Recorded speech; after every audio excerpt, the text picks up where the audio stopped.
evening. Today, the topic is cracking the code, processed foods, hormonal imbalance, and peri-menopause. Our guest speaker is Allison tonight, clinical herbalist extraordinaire, Allison White. Origins, mission, and our core values aim to increase the level of education and participation of BIPOC communities and positive behaviors to fight the different layers of disparities affecting these communities. Our core values cover authenticity, being true to ourselves and our originality, preservation, to give honor to knowledge that has been transmitted through generations, and preserving the important aspects that define cultures, respect. We keep in high regards each other's contributions to our joint journeys, recognizing individuals' importance and value, integrity, honest mirror through a moral compass that upholds our actions, sharing to accompany a collective space of love to promote exchange and growth. We'd also like to thank our sponsors, Southern Alchemy Wellness for the use of the space, Automated System Consultant for audio-visual support, MARB Language Services and Facial Creole Interpretation with Deborah and Leon, Spanish interpreter with Maria Angelica Ramirez. Naked and Natural for our guest speaker. Our guest speaker tonight is Allison P. White. She is a Florida-based certified herbalist and holistic health and wellness professional who founded Naked and Natural, a plant-based skincare line that centers self-care, health, and love with vegan-friendly products and community-based workshops. Naked and Natural uses organic natural ingredients packaged in eco-friendly materials to minimize harm to the environment and maximize the alignment of mind, body, and spirit. Allison has earned bachelor degrees in business management and health science, as well as a master's degree in Oriental medicine. She is a member of the American Herbalist Guide, AHG, and holds a clinical herbalist certification from Tradition School of Herbal Studies. Allison leverages her caring, generous spirit and her dedication to lifelong learning to expand her brand and contribute to her community through workshops and interactive presentations.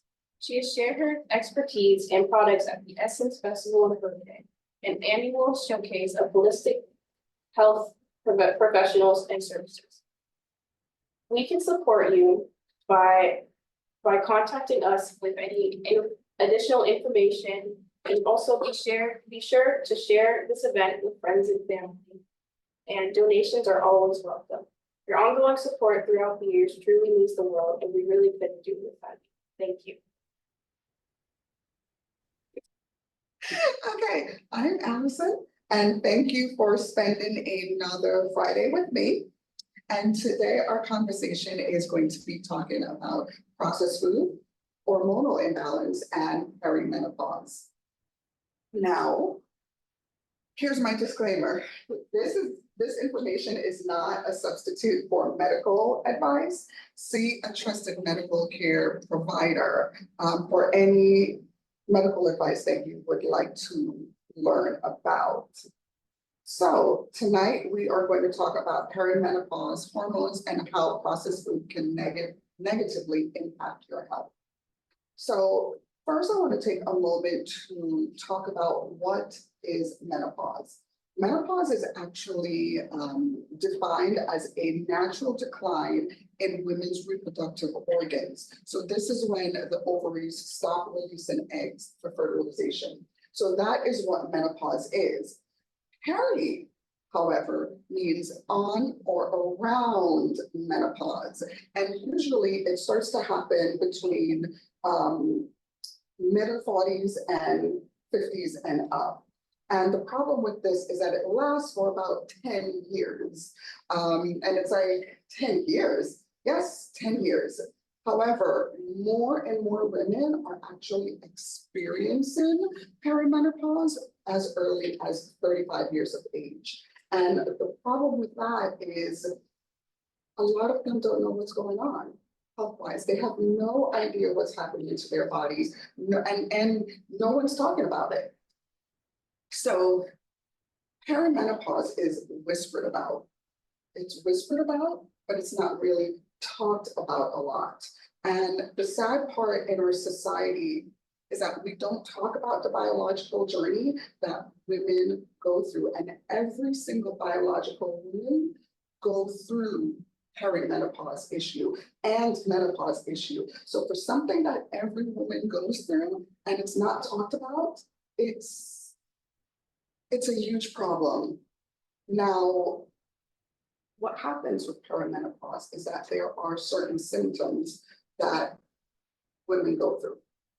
It starts with night sweats, hot flashes, brain fog, sometimes can't sleep, so you're sleep deprived, irregular menstrual cycle, low sex drive, vaginal dryness. I mean, the list almost goes on and on. But a few others that are really serious is fatigue and weight gain. And the weight gain has nothing to do with necessarily what you're eating.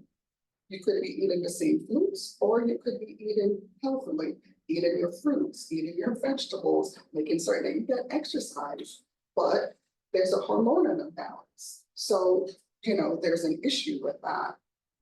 Now, I actually have a theory as to why perimenopause and menopause isn't necessarily talked about.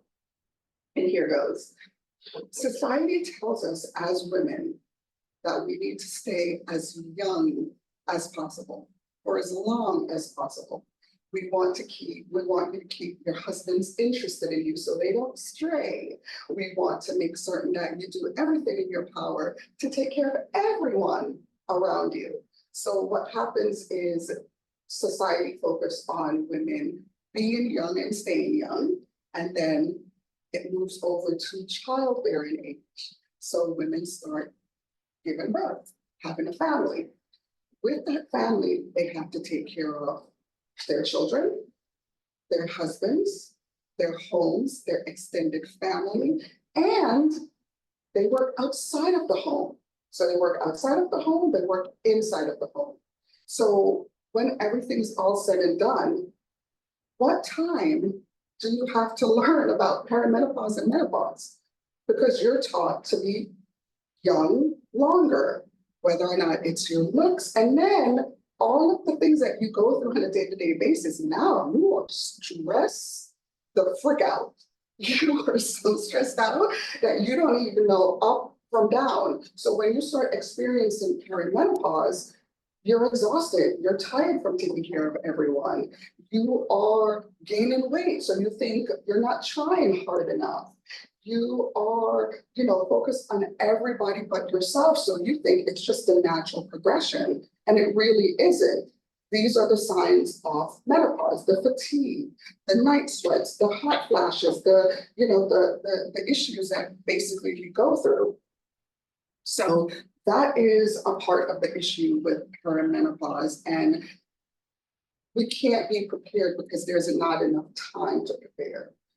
But the interesting thing about us as women not being prepared for it is that Johns Hopkins did a study, and only 20% of residency program has a formal menopause curriculum. Only 20%. And this is our healthcare system? What do you mean only 20% of this healthcare program has something that is going to deal with women going through perimenopause and menopause?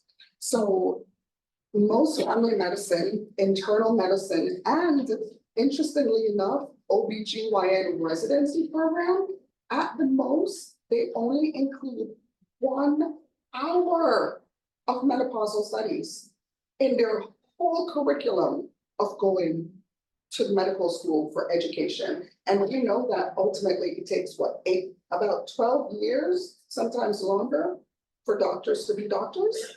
And you need to tell me in all of that time, there's only 1 hour of menopausal studies. That is absolutely criminally insane. So basically, because of that,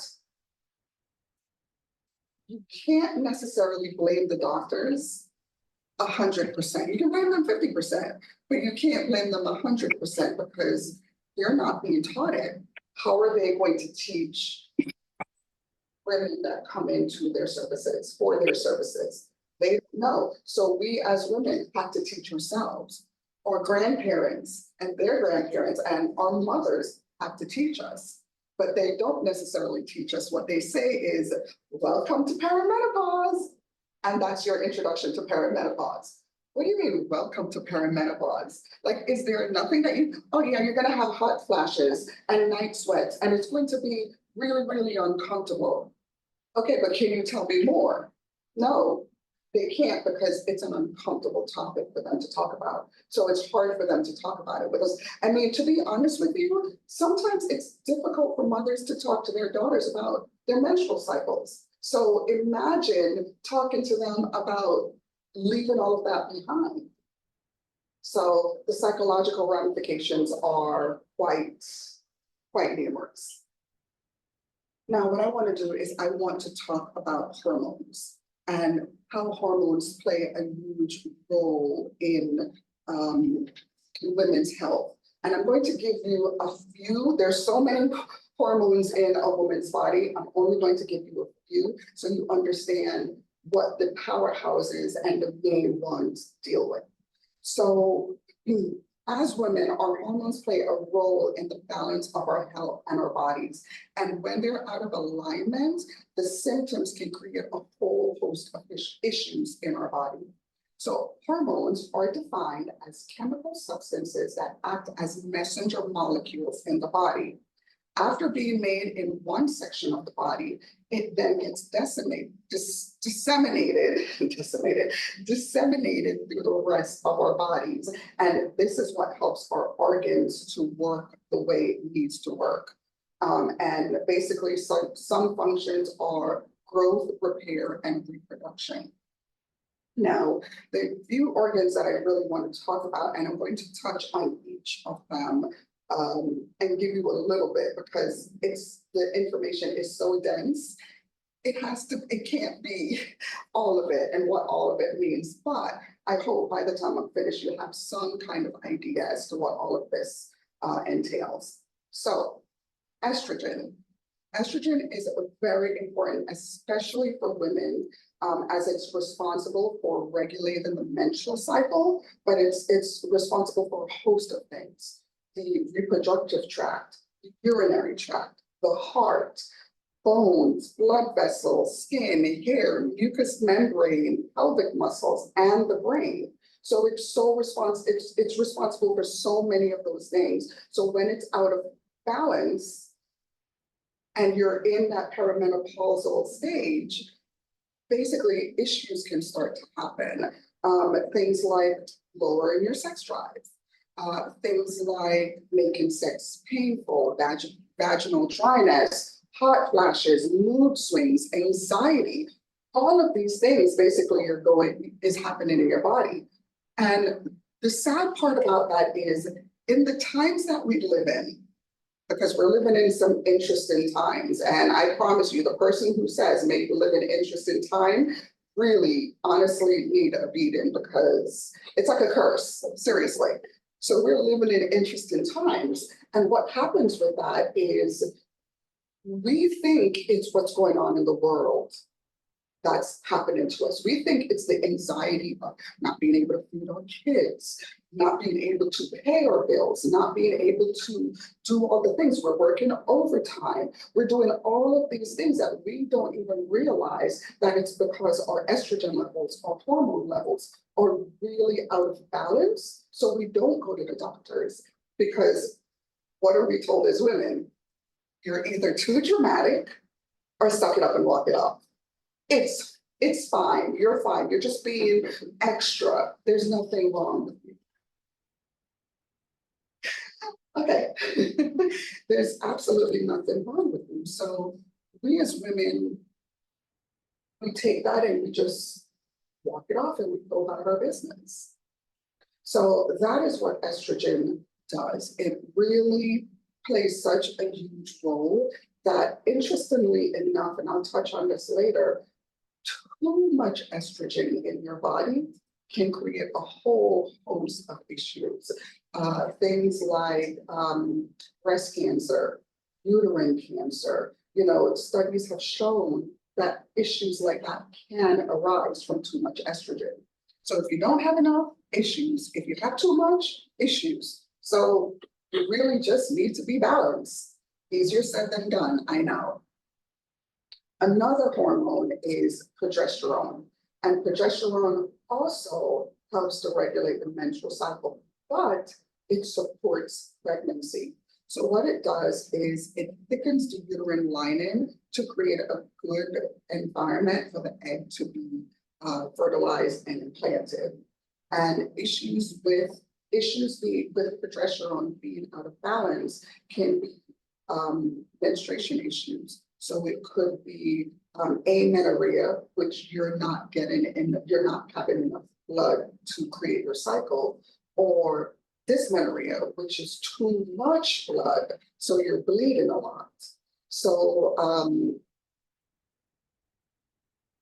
with not enough progesterone and issues with the menstrual cycle, women could have problems getting pregnant. But anxiety, mood changes, sleep issues, just to name a few, can arise from not enough progesterone, especially if you're someone who is, wanting to have children.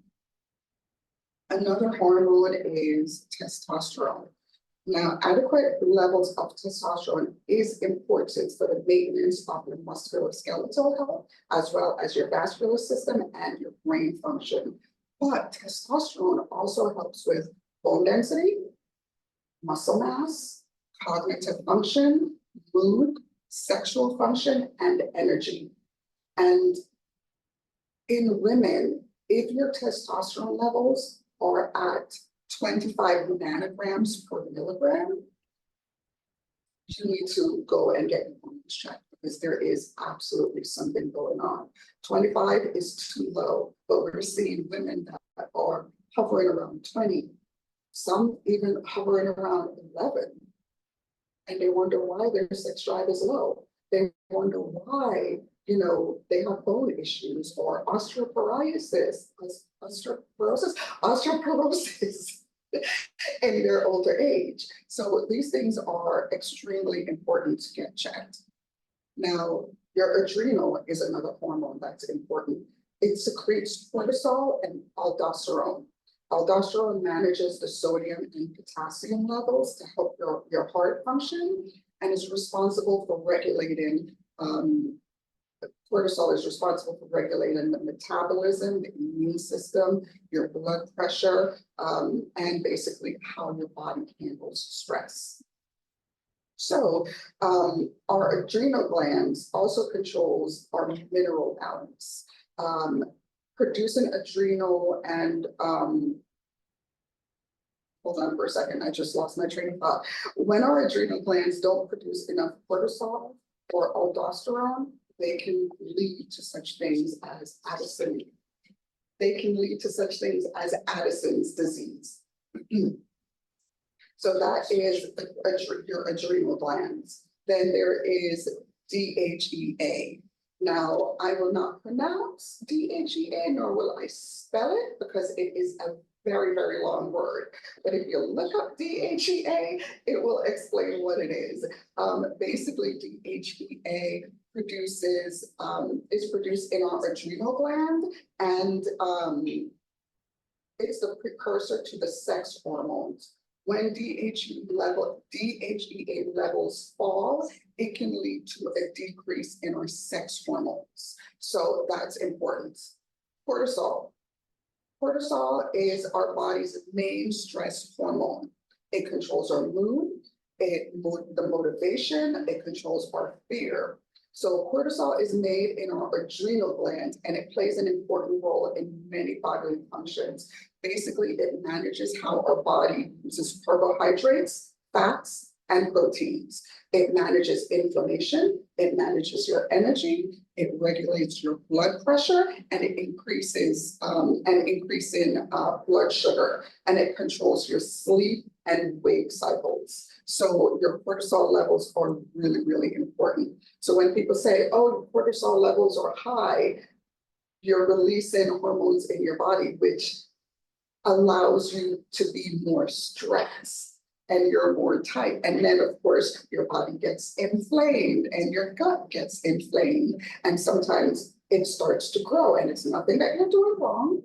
It's just your body being out of balance. Now, if you think about it, if our healthcare system can't tell us what's going on with our menopause and perimenopause, do you think they're going to basically give you the information of what's going on with cortisol? They're just going to say, just reduce your stress. I'm sorry, sir, ma'am. How the frick am I supposed to reduce my stress? We have commercials over here telling us to eat cereal for dinner because we can't feed our kids because you've chosen to increase 28% the profit that didn't need to be increased. So we are so stressed out. We are producing an excess amount of cortisol. And I've seen women exercise, I mean like exercise within an inch of their lives and still can't drop weight. They still can't lose, and it's like, wait, what's going on? What's happening with my health? Why am I so inflamed? Because I'm stressed out, my hormones are imbalanced.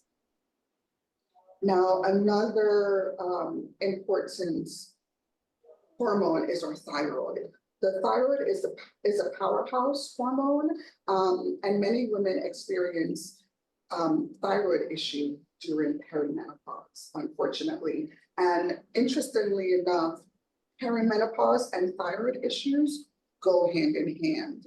But because you're going through perimenopause, sometimes you get an overlap and you don't realize that your perimenopause issue and your thyroid issue are two separate things and they need to be addressed separately. So it gets overlooked unless you get the hormones checked.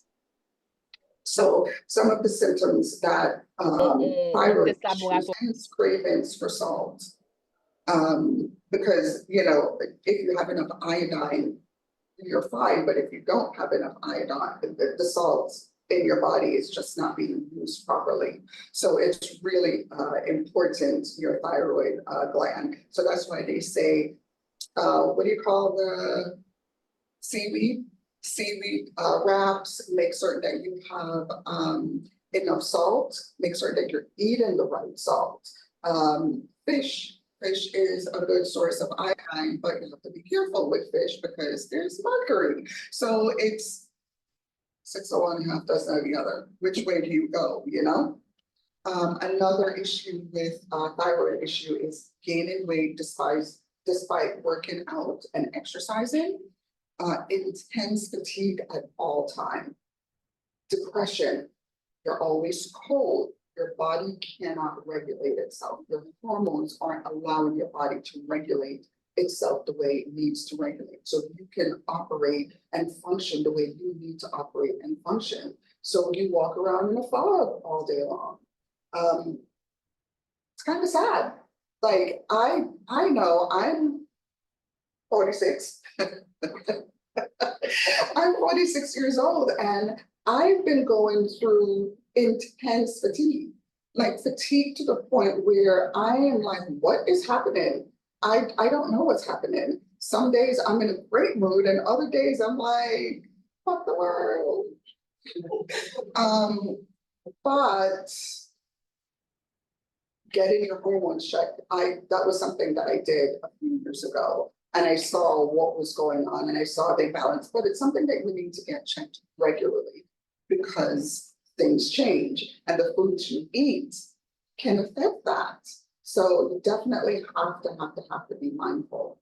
Now, if it's a situation where you do not want to go to the doctors or you can't go to the doctors, there is a website that you can go to and it's called letsgetchecked.com. LETSGETCHECKED, letsgetchecked.com. And there are different tests that you can buy off this website to have it home and then send it back in after you've completed the test per their instructions. That way you can see your hormones get checked and you can get someone to read that for you. If you don't want to do that, you can look it up yourself, but the good news is that you have options and you have resources that you can reach out to. Now, there are a few things that you can do to get your health situated and to find a clinician. The big thing I would say is find someone that specializes in hormones. It is important. If you go to your doctor and they don't specialize in hormones, or they brush you off, find a different clinician. I know it's easier said than done, but you have options. Getting your hormones checked as a woman and walking in and making certain that they do not fall off is extremely important. As a woman, that's important, but as a Black woman, that's very, very important. Because unfortunately for us, we don't get listened to like we need to. Doctors like to think that they know best. I went to school for 12 years for this, and I've been in practice for 20 years and and XYZ. And that's great. That's absolutely wonderful. Great for you. But if I'm asking you to get something done, don't look at me and say, oh, you don't need that. Do you live with me? Do you live inside my body? Do you know what's going on? If I come in and tell you I'm having hot flashes, if I come in and I'm telling you that I'm tired all the time, or that I have brain fog, or my head hurts all the time, and you basically look at me and tell me that I need to lose weight, because that's one of the things that doctors like to tell you, whether or not it's a female, whether or not it's a male, if they're trying to fob you off, they tell you that you need to lose weight. And that is really frustrating because you see your weight gain. You know you're gaining weight, but you know that it has nothing to do with how you're eating. You know that it has nothing to do with that you need exercise because you walk every day. You eat fruits and vegetables every day. So what is happening? So if I'm asking you as my primary care physician to get checked, check me and don't argue with me.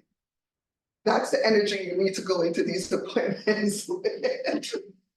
And I know it sounds very, hard, but if you do not advocate for yourself, no one is going to advocate for you. So now, a few things that you can do when you get your hormones tested. You need to get your T3, your free T3, and your T4 done, along with your follicle stimulator hormones, otherwise known as your FSH. Those three things absolutely needs to be on the hormone panel that you're getting done. It's really important.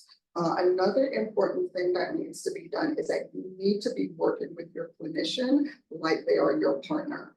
They're not your parents. They're not going to call you up and say, Allison, you need to get this done. They're busy. If you can't work with them as your partner, then what's the point of getting tested and doing all these things? You have to go home and get homework done. You have to go home and make certain that the things that are needed, you are taking part in your own health care. Your doctor can't want you to get better more than you.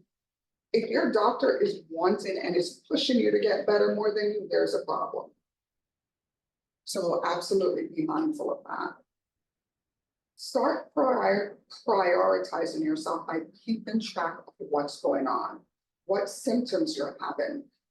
So when you go and talk to your trusted primary care, you have a list.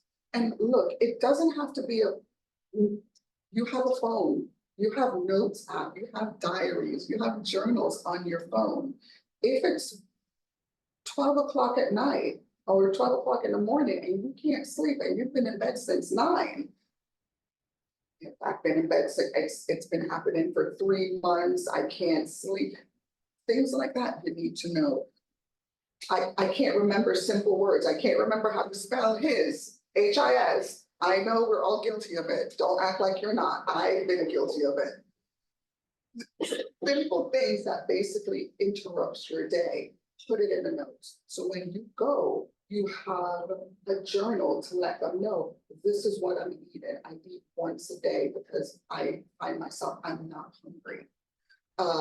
This is what I'm doing. I don't do strenuous exercise, but I do walk every day after a meal, or I walk every day during lunch or what have you.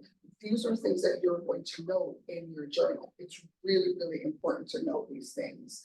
I know we're busy, but sometimes if you don't take care of your health is going to take care of you, and not in a very nice way.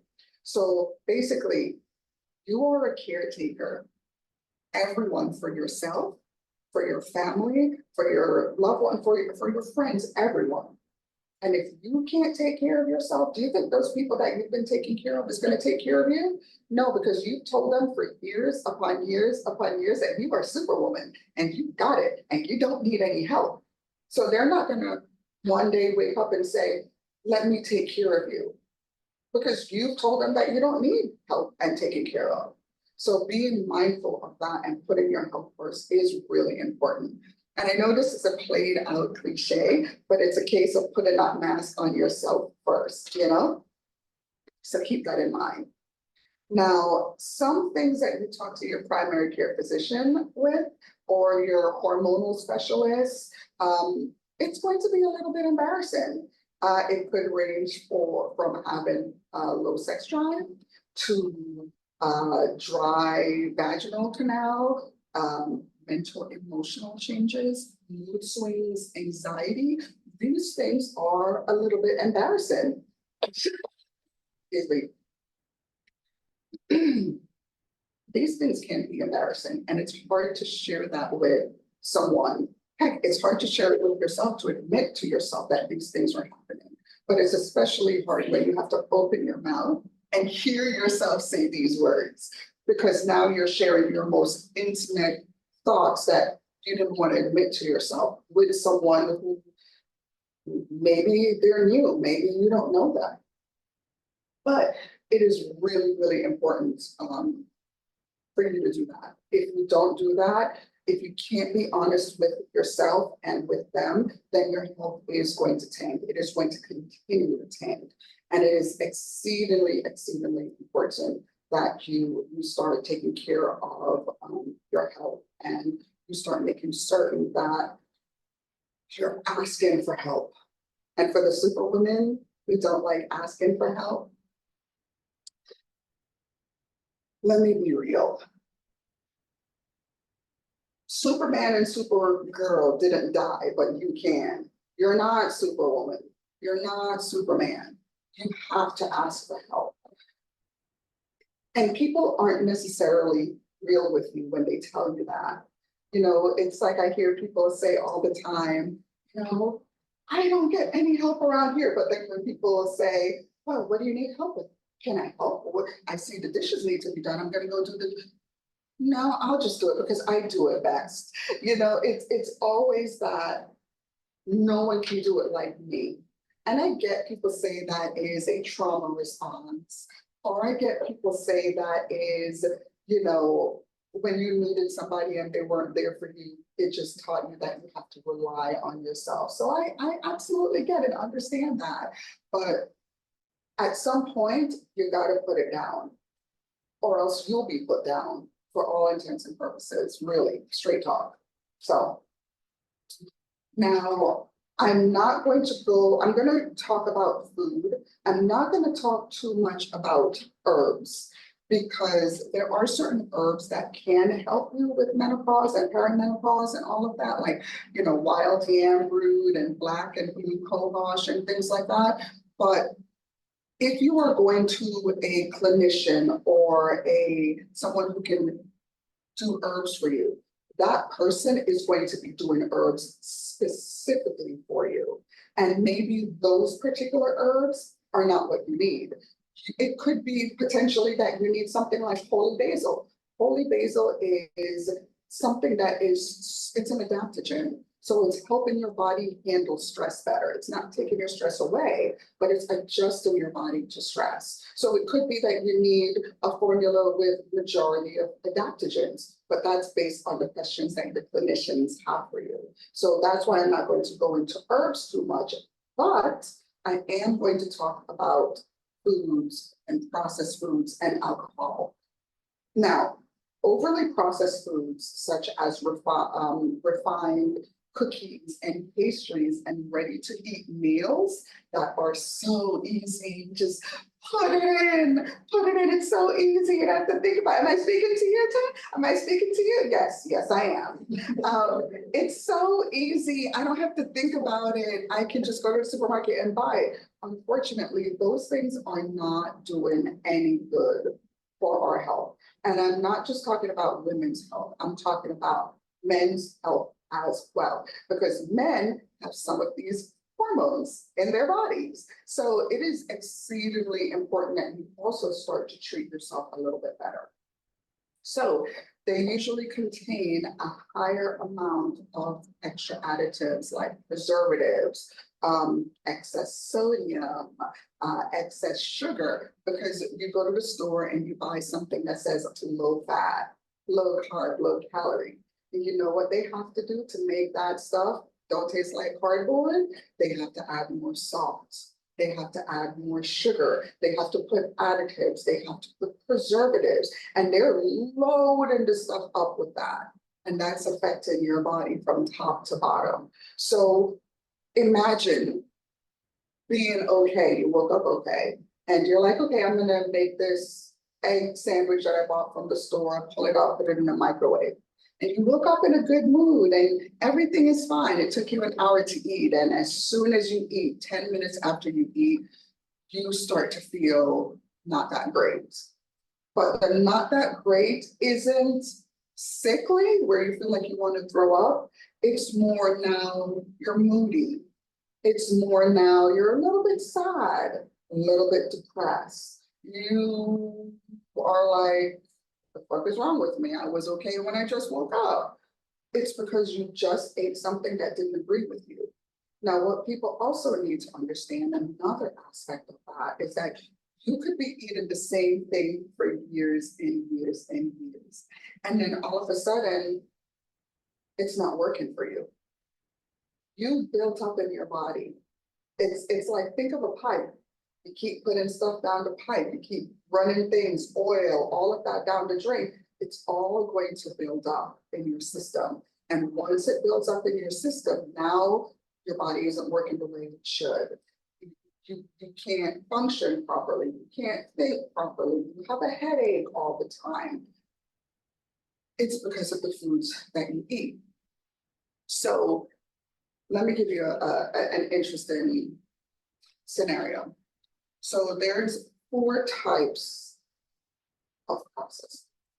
There's the food that comes off of a tree, your apples, your pears, you're delicious, you eat it, it's great, it's fantastic. Then that apple pear, you take it, you cut it up in slices and you put it in your dehydrator.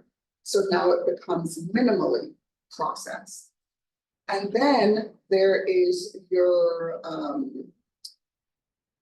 processed foods. Like these are the things that are in the middle of the supermarket, like your pancake mixes and your syrups and your, all of those things. Those are processed foods.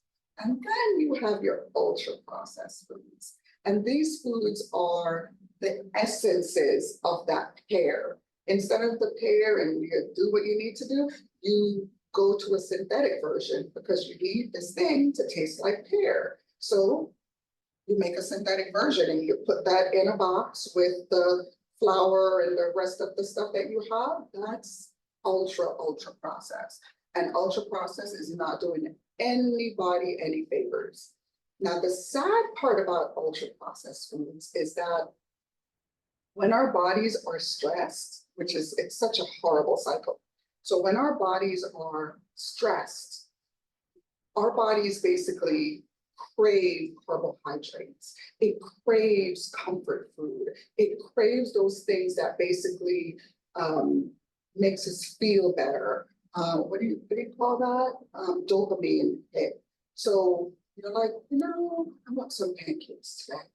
But you don't make the pancakes from scratch. You go and buy a box and make your pancake mix, and you make your cake, and you eat some cookies, and all of those things make you feel better because you had a really, really stressful day. Your ice cream, all of those are comfort foods, and your body wants it because your day was shit. You deserve this, or you stop by McDonald's, what I'm saying is there's nothing wrong with these things because you've been trained and you've been training your body to crave these things, these comfort foods that make us feel better because things have been going terrible for us. And we feel like we deserve this treat. And 6 months later, you're still treating yourself. And you can't fit in your clothes and you're like, well, damn. What's happening? It's because you've been stressed. So understanding that you need to things like adaptogens are really good for you. So you've been stressed, you come home, you drink an adaptogenic tea, whether or not you like it iced or hot. You make bone broth and you put an adaptogen in it. These are options for you. People don't know that it's options because they don't know what some of these things are. They're not being taught what some of these things are. They're being taught that if I go to the doctor, they will give me a pill and that pill will make me better instantly.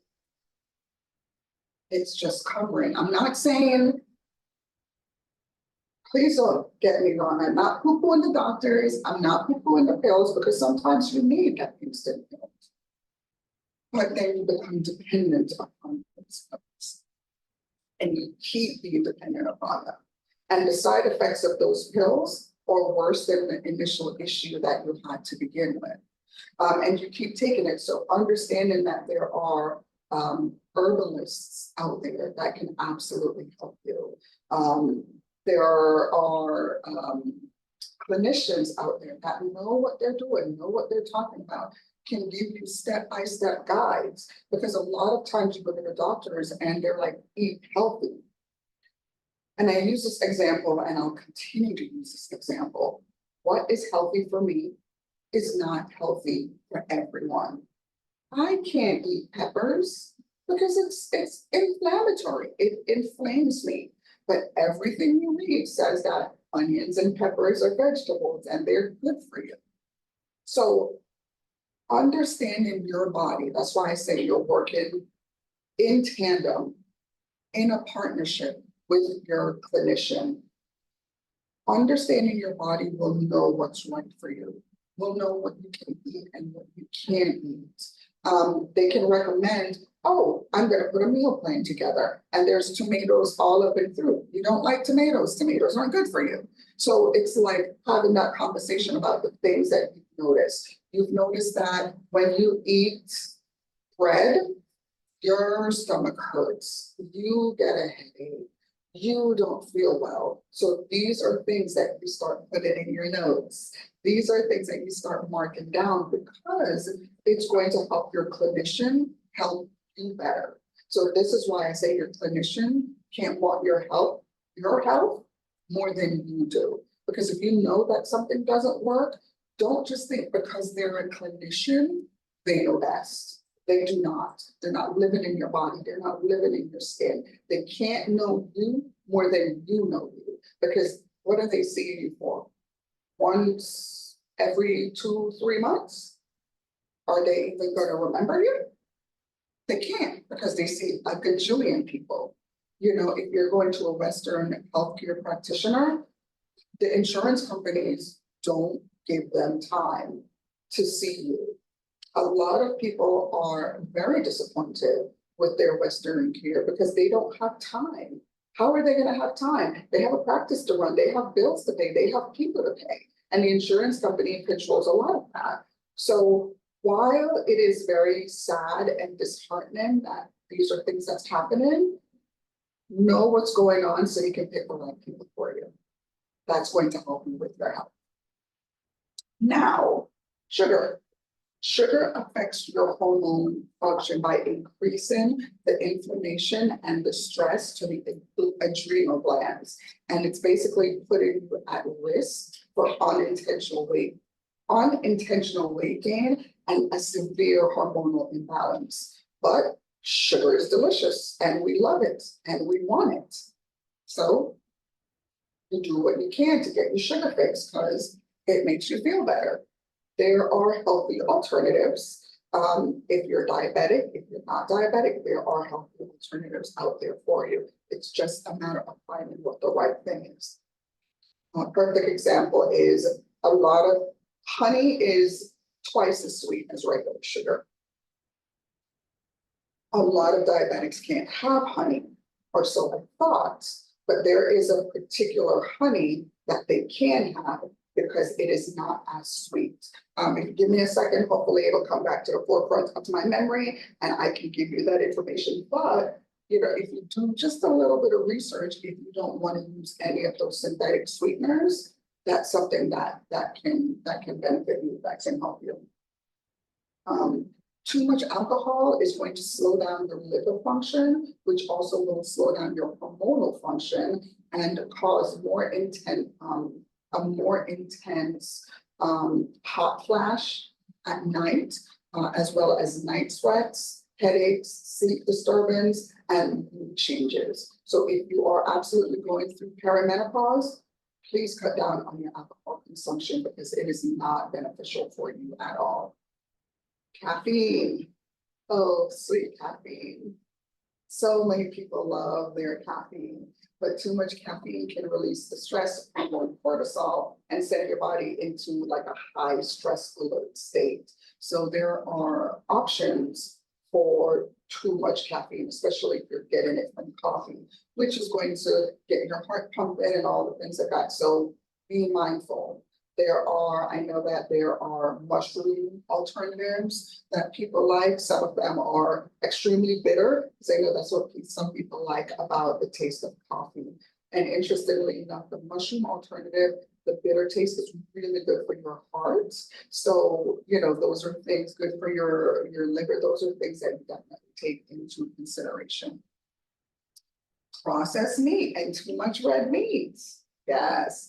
Processed meats like your meats that you get cut at the butcher shop. Oh, those are delicious. They're so good. But they have a high amount of hydrogenated fats and saturated fats, which may cause an hormonal imbalance and increase the amount of estrogen your body produces, which, if the studies are correct, it's saying that that could cause breast cancer or uterine cancer. So you definitely have to be mindful of the red meat.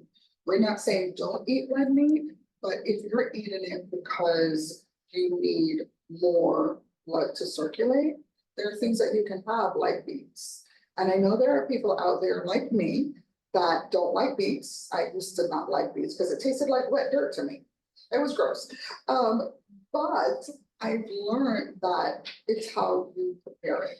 So if you roast it, that wet dirt taste actually is reduced by about 90%. And beets are so good as a B12 and so good for your liver. And there's something called a doctrine of signature. It's red. And think about red fruits, red vegetables. Those things are good for your circulation. They're good for your heart. They're good for your liver. So think about the doctrine of signature in terms of the colors of fruits. Like think about yellow and orange. That's good for your oh my goodness, your sex hormones and things like that. So all of these, there's so many different things that is so very, very beneficial for you based on what they look like. Too much dairy. Too much dairy has a negative impact because of the growth hormones. So that is going to affect your liver, and you absolutely don't want that. Now, if you have to have dairy, stay away from milk. There's alternatives out there. Heck, there's alternatives that you can do yourself. So if you don't want to go to the store and buy almond milk or coconut milk, there are machines out there that you can actually make it yourself at home. And it's cheaper and it's simpler, and you know exactly what's going in it because you are putting it in yourself. So definitely want to stay away from dairy. However, there are good news. So if you're someone who, like most Black people, are lactose intolerant, but you love your cheese, there are things like goat cheese, feta cheese, hard cheeses like cheddar and Parmesan. Those are cheeses that you can have, but of course with everything in moderation. Don't eat cheese every single day. You know, you can have a little bit. A little goes a long way. And I'm noticing now on the packages of like the cheddar cheese, it'll say 0% lactose because cheddar cheese is not supposed to have lactose in it. But make certain that it's the hard cheeses that you're getting, because the soft cheeses outside of goat cheese, no bueno, no bueno. Now, some of the foods that are heart healthy and really good for your body is avocado. Avocado is one of those heart healthy fats because ultimately, if you are getting your hormones checked and you're eating healthily, you want to do healthy carbs, proteins, and fats. And avocado is one of those healthy fats. So keep that in mind. Cruciferous vegetables like your broccoli, your Brussels sprouts, your kale, those are good. However, there's always a caveat. If you have a thyroid problem, then you want to stay away from your cruciferous vegetables. So that is something that you for sure need to be mindful of. Fatty fish that's high in omega-3s, like your albacore tuna and your wild caught salmon. And I stress wild caught, like you can go to the store and get salmon, but the salmon that they have is way too fatty and not as beneficial for the body if it's not wild caught. So keep that in mind. High fiber carbohydrates, like your oatmeal and any foods with fiber, you absolutely want to add that as part of your diet. Your organic fruits and vegetables. If you can't get organic fruits and vegetables, just get fruits and vegetables.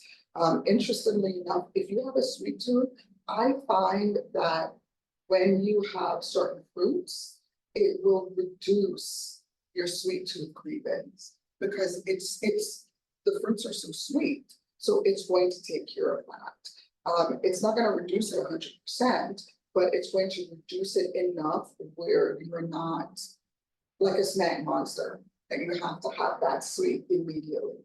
So, prebiotic and probiotic, cannot stress it enough. Prebiotic and probiotic containing foods, like your sauerkraut and your kimchi and your cabbages. These are things that you definitely want to add to your diet. And if you can't get it through your fruits and your foods, then just get the capsules, get the pills. It's better than nothing. It's going to help you use the bathroom, and you want to make certain that you are using the bathroom. I can't stress it enough. And of course, like anything else, water. Add water to all of that. So yeah.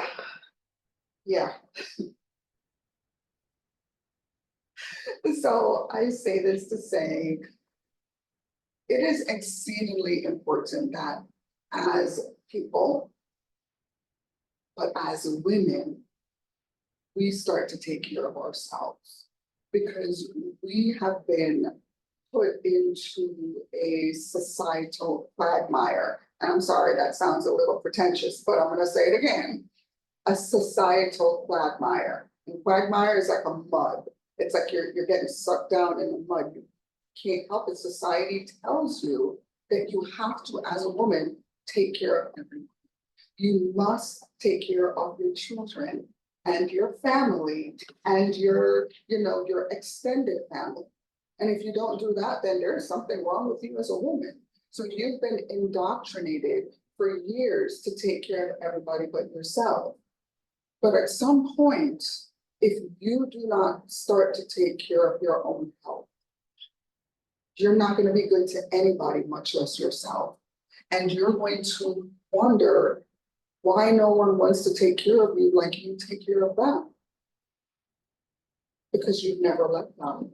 You've let society and the world, and when I say society, I mean your church, I mean your family, I mean your parents who raised you, your friends. You've let everyone tell you that everything must come first before you.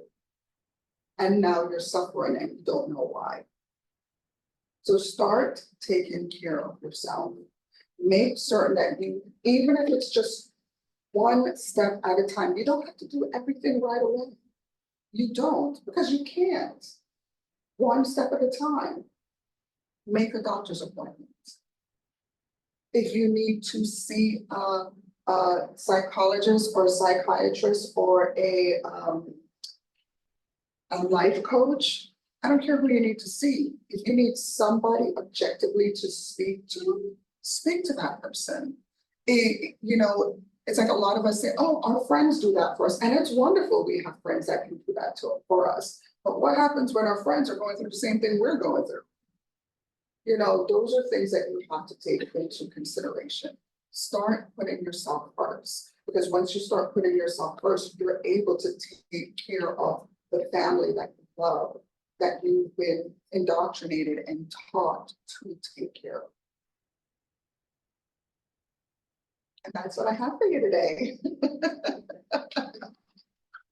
So for those of you online who have spent the past hour with me and spent your Friday with me, I thank you. I appreciate you coming to listen to my TED Talk. And I hope you got something from this. I hope even a tiny sliver of information made it in, and you're going to do one thing for yourself in regards to your health. Thank you.